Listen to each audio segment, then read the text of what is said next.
How precious is that grace appears, the how I first believed.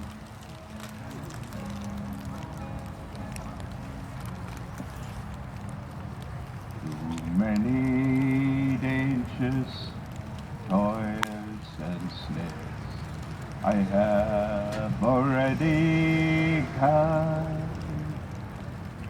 This grace had brought me safe as far, and grace will lead me home.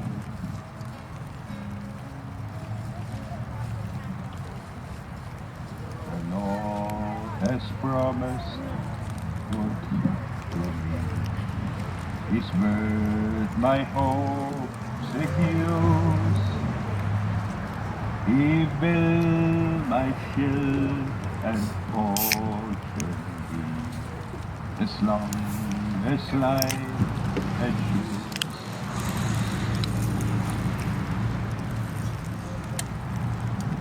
Even this flesh and heart shall fade, and mortal life shall cease, I shall possess within me a life, joy, and peace.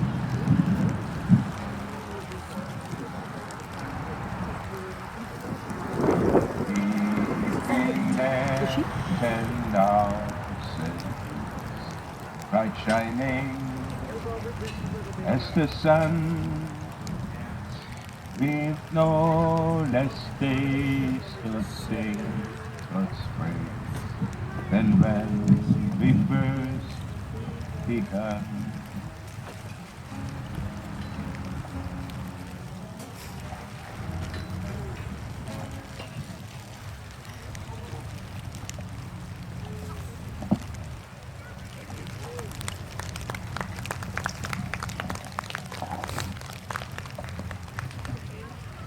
Thank you. Next, we'll call up Chief George Cody from the Cody First Nation.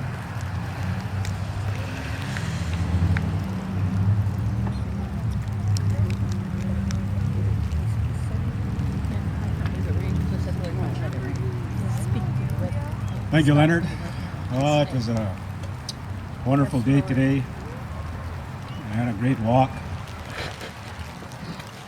As we honor our children today, you know, the International Missing Children's Day. And we come here to support Mekayla's family.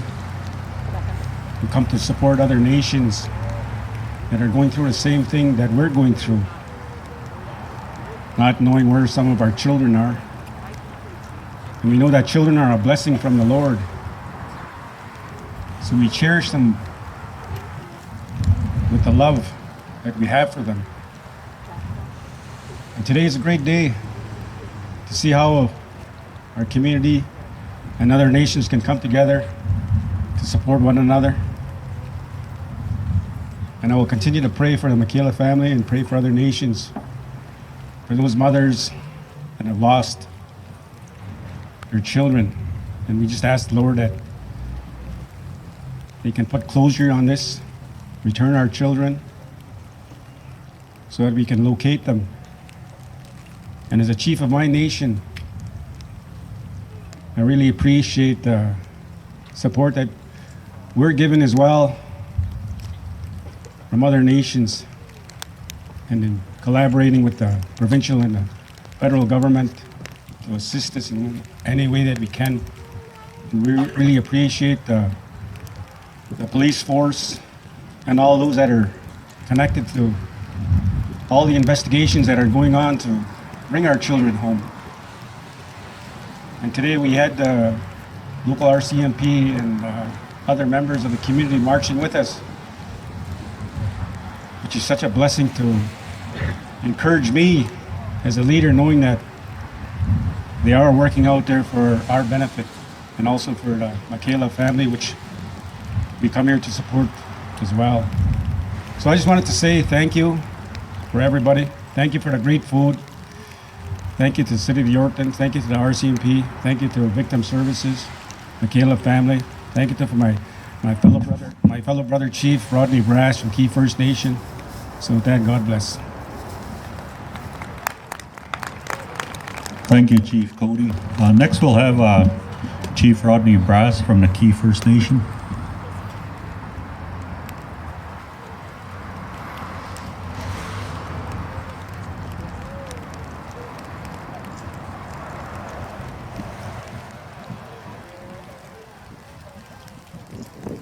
I just want to start by saying, on behalf of the Key First Nation, and as Chief of the Key First Nation, that our hearts go to the family of those that lost loved ones, that are missing loved ones.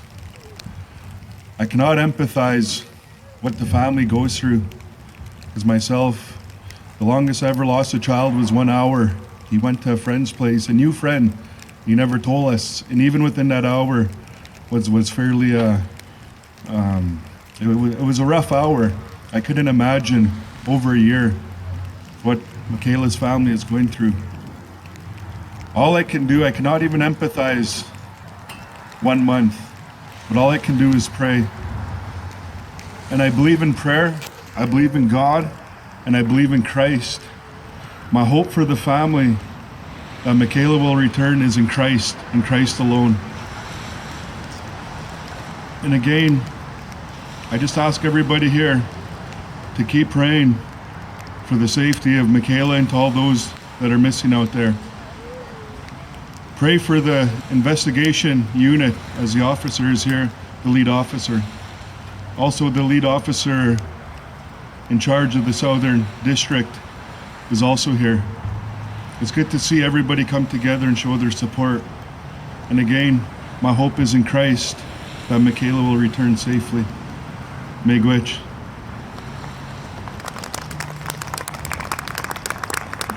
Thank you, Chief Brass.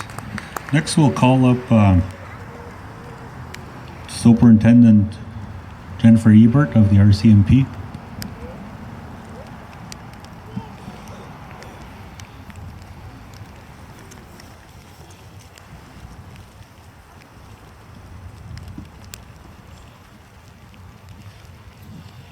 Thank you for having me here today.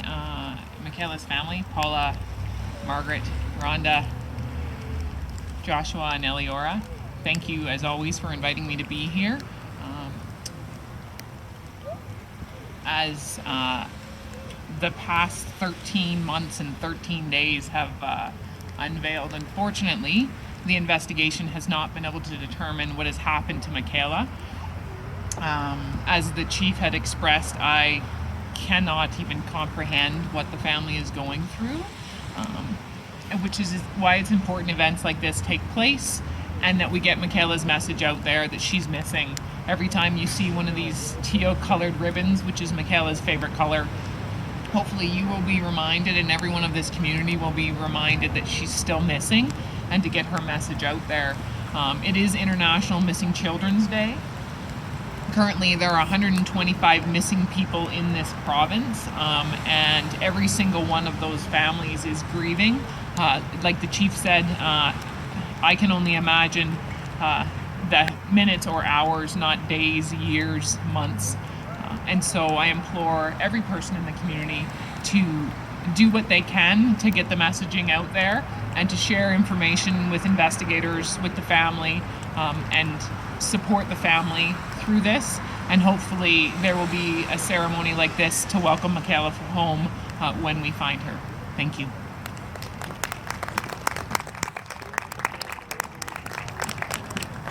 Thank you. Is Ken Ches here? Okay, we'll get Cheryl Tiller, coordinator for Victim Service, Parkland Victim Services. Thanks, Leonard. Thank you for allowing or inviting, I guess, Paula, Parkland Victim Services to be part of today. We're honored to do that, and we are honored that you've allowed us to continue to work with you through this past year. Okay, so I am with Victim Services, and I want to thank, like I said, the Bali family. Um, Parkland Victim Services, specifically Leonard, has been working with Paula and her family from the very beginning, or for the very early days when Mekayla went missing last year. Again, I cannot imagine what Paula and her family is going through. Coping with the traumatic experiences of a child going missing, it demands courage, determination on the part of the victim, parents, and other family members. We at Parkland Victim Services work to proactively help families and law enforcement, social service agencies, and mental health agencies by providing a support network for child victims and their families in such situations. The other reason that we're here today is we have National Victims and Survivors of Crime Week, and that starts this Saturday and runs for a week.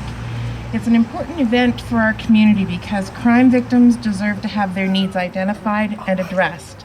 It's a time to offer support, demonstrate unity, and honor those who have been victimized by violence. This week is held annually to raise awareness about issues facing victims and survivors of crime and the services, programs, and laws in place to help them and their families. The theme this year is empowering resilience. Strength and resilience are just two words that resonate deeply for many survivors of violent crime and trauma. First, strength represents the unity of first responders, community-based organizations, medical staff, and government agencies to come together to support victims in their time of need. Resilience, it epitomizes a victim's resolve to cope, heal, and recover with their trauma. It's no secret that crime victims face an uphill struggle to recovery. Many experience victim blaming or shaming or financial devastation. The physical wounds can heal, but the mental anguish can last a lifetime. Untreated trauma contributes to chronic pain, depression, which can impede a person's ability to work or even interact with others. No one expects to become a victim of a crime or a traumatic event, but when it happens, we want all Canadians to know that help and resources are available there for them. So Parkland Victim Services today is proud to host this event celebrating the 8th Annual National Victims of Survivors in Crime Week, with the opportunity to promote our services that are available to the citizens of Yorkton and area. We also want to say that as International Missing Children's Day, we hope that families like Paula's also have the support of victim services in other areas. So thank you for joining us today, and God bless.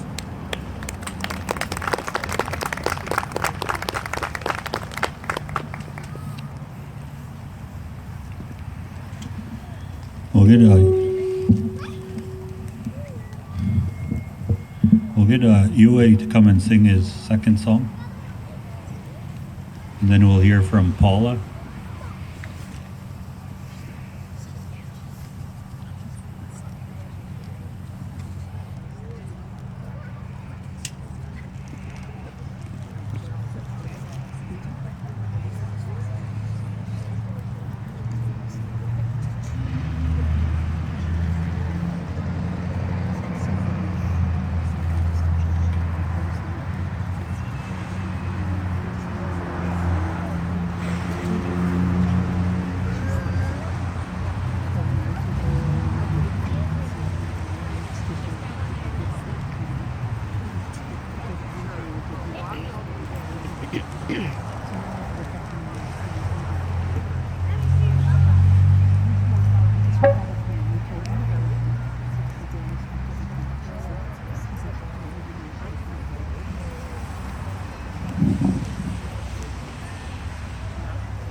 Little children sitting on the ground,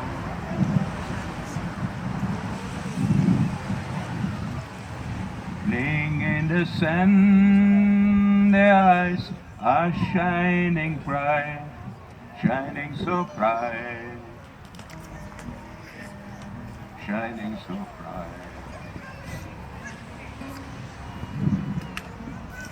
they delight my heart, and it takes me back to my own childhood.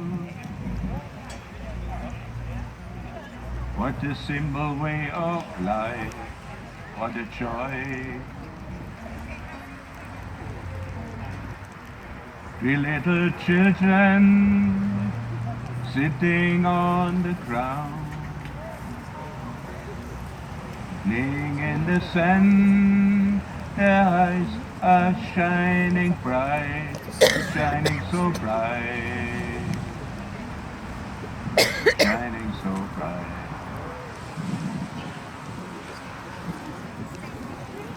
The summer breeze is blowing while watching the children. As I lean on a tree, God is blessing me.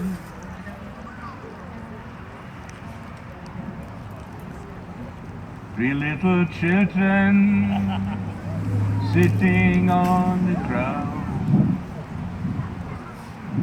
playing in the sand, their eyes are shining bright, shining so bright, shining so bright. The sun is always shining in the heart of a child, a smiling child and all sorrows. The smiling child delights my heart. Three little children singing on the ground, playing in the sand, their eyes are shining bright, shining so bright, shining so bright, shining so bright.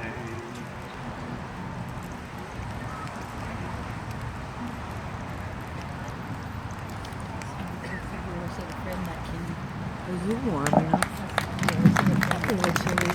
You're getting a little chilly? That's okay. No, I'm good. Because I'm standing under there, so you can use this for a few minutes. You need it. And then you won't be so cold. It's okay.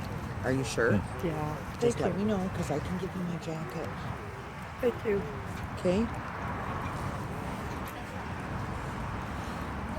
Is Polly on his way to us? Yeah. Can you hear?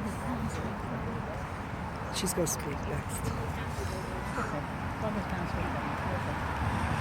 Thank you. Oops.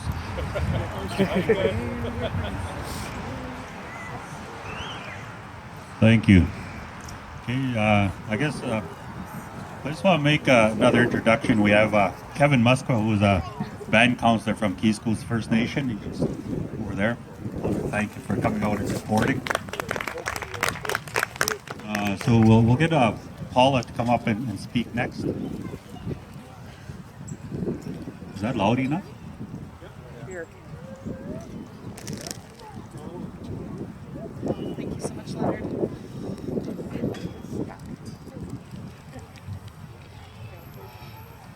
I promise to keep my remarks. Sorry. I'll try to keep remarks. Can you help me up here a little? And yeah.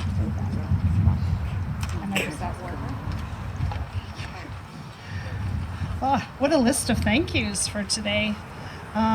Thank you for Parkland Victim Services holding the barbecue. It was wonderful to have dogs on a cold day. So thank you so much.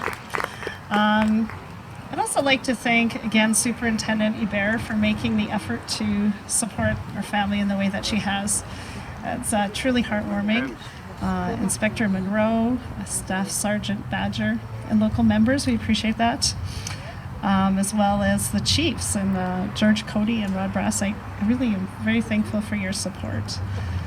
And we have a couple pastors to thank. Brian Kirsch and Fred will also close. And of course, Cheryl Tiller and Leonard, who have always been such a support in terms of our family and the barbecue and all the other things that they have supported us with. So we appreciate that. And then our organizing committee, there's a few of us. We don't make these decisions alone.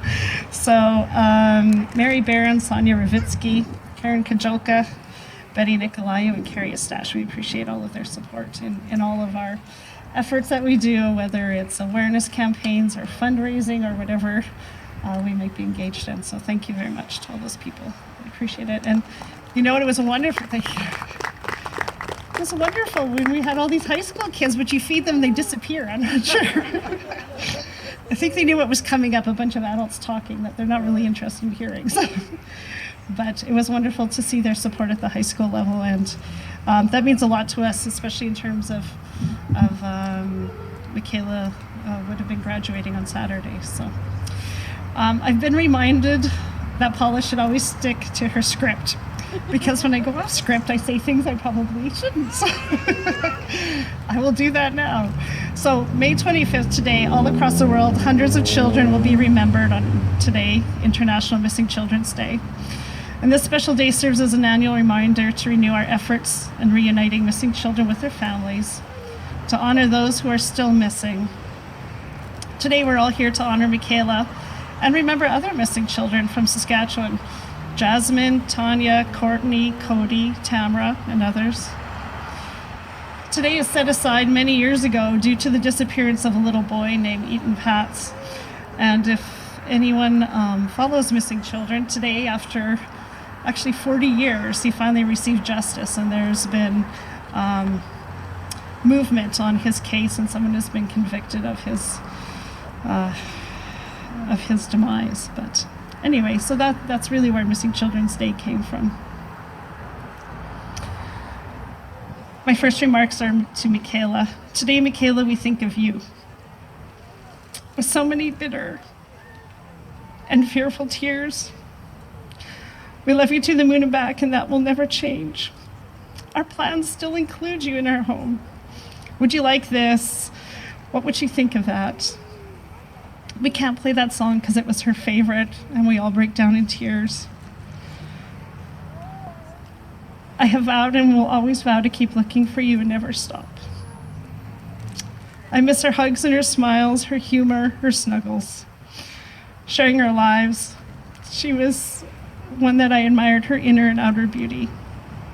She was gentle and sweet in her personality. She was one of those kids who was contented with whatever was thrown her way. She had a wonderful ability to recognize, respect, and admire other people's positive traits. Her inner greatness was matched by her demureness, and what a lovely and thoughtful person she is.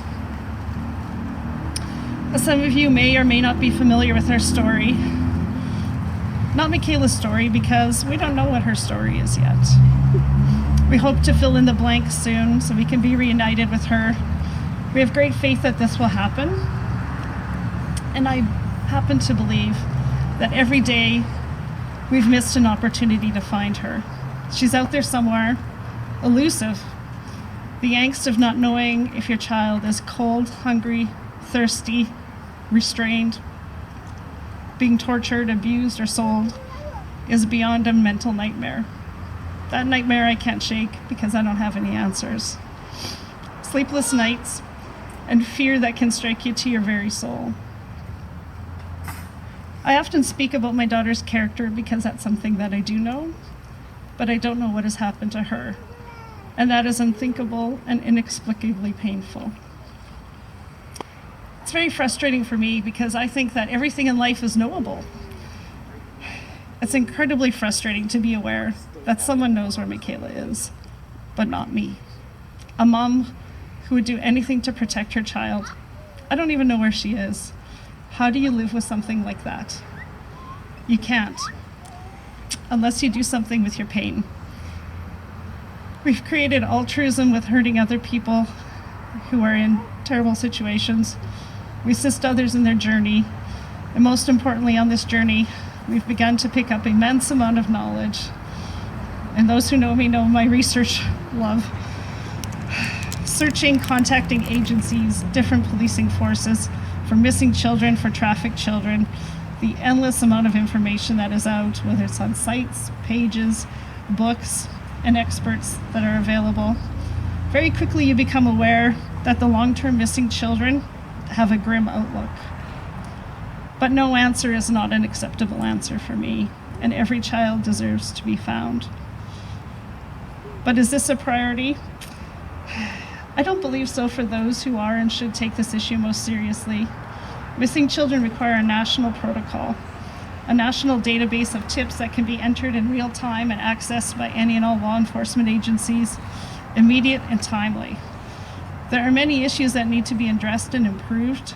Those want to help Mekayla. It's too late. But I don't think that the lack of resources for families and the need for increased training and expertise should not be pursued for the next Mekayla out there. We deserve and need a safe Canada for our young. I don't feel safe. My children don't feel safe. And that's sad in our town of Yorkton, our province of Saskatchewan, in our country. We don't live in a third world country where it's the norm for people to go missing with no justice. Is this situation one we should feel comfortable with? No, because I don't think any of us find it acceptable. We only need to watch the news and see the great expenditures for other issues. But yet our very children disappear, and there's insufficient and non-existent resources for families, the victims, and for law enforcement. There's nothing more valued or treasured than our children and their safety. I have been calling, and will continue to call, on the federal government, Prime Minister Trudeau and Minister Ralph Goodale, to make significant changes in their policies towards missing children. When will their outcomes matter? We need changes in a lot of areas. We need resources, database, tools into the hands of those victims, families, and those who are tasked to locate our children. There should be nothing that prevents these tragedies from resolution. They should never be minimized, shelved, put away as if unimportant. Every person has a responsibility. Many of you here today take this to heart, but many people don't. I will ask our governments, what are they doing for our missing children? I know the silence will be deafening because the answer is really nothing. I will remain a voice for my daughter. Someone might have muffled her voice out there, but I won't be. Mekayla should be graduating with her friends, learning to become an independent young woman, making career decisions, just embarking on her life. I often wonder, is she making her own choices? And we know that she probably isn't. Where is her normalcy? Where is her opportunity to grow and develop? You can't imagine the pain and gut-wrenching fear of not knowing the who, the what, the where, the why. There's no escape from worry and dread.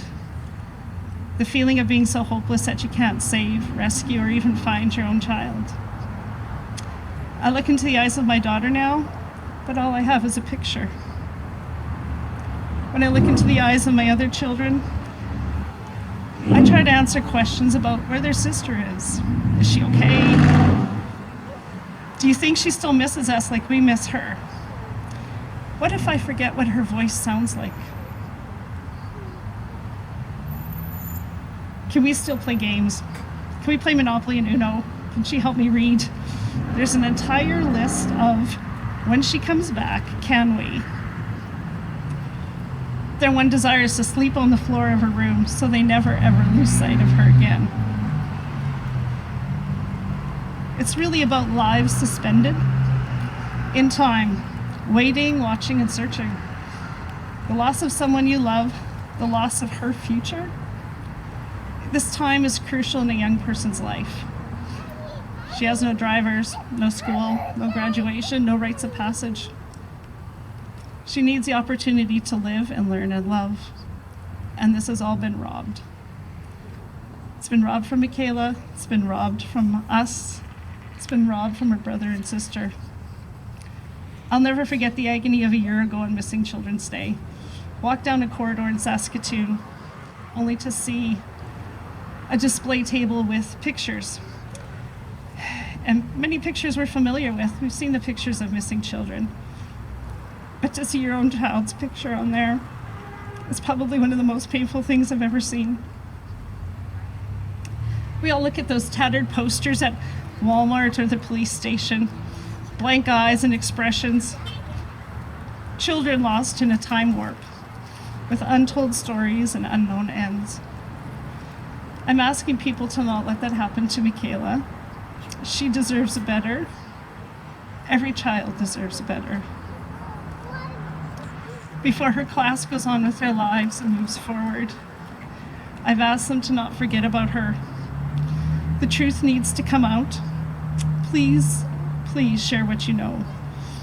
There are many unanswered questions, but someone out there knows the answers. And I ask them, please, please share them with me.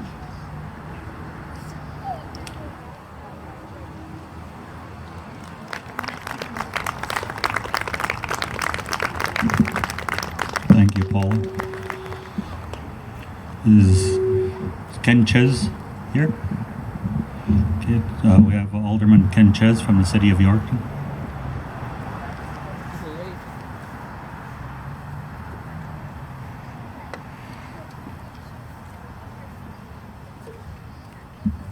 Welcome, everybody. On behalf of Mayor Bob Maloney and the rest of City Council, I'd like to welcome you here today to City Center Park in recognition of International Missing Children's Day. We particularly want to honor one of our city's own children, Mekayla Bali, with a walk of hope today. And I encourage everyone who has worked so hard on behalf of Mekayla and other missing children to never give up and continue their efforts. I'd also like to commend Parkland Victim Services for their ongoing work in partnering with the Bali family and holding this walk today. Thank you.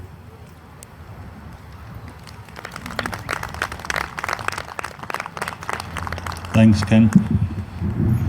So, Dad, I just, is there anybody else that wants to say a quick word about, it could be for the Bali family or it could be for other missing children or anything at all? Nobody at all?